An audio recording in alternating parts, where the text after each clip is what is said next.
Здравейте, приятели! Аз съм Божидар. Ако вие сте представители на една от тези зодии, които са изписани под това видео, тогава останете до край, защото Вселената има да предаде важни неща до вас в този момент.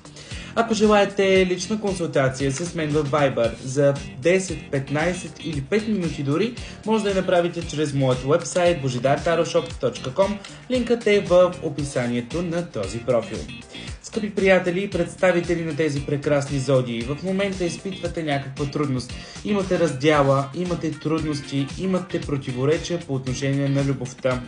И чувствате една заблуда, чувствате се объркани.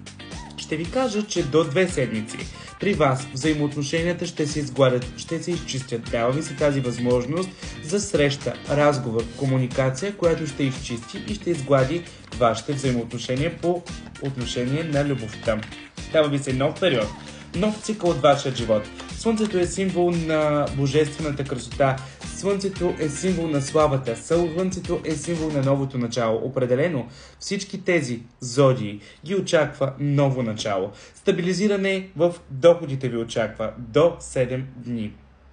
Доста кармичен период е в момента от вашия живот. Доста хора ще отпаднат от вашия живот. Ако имате прекъсване на взаимоотношения с близки, приятели, роднини, това не е случайно, защото в момента се намирате в такъв период.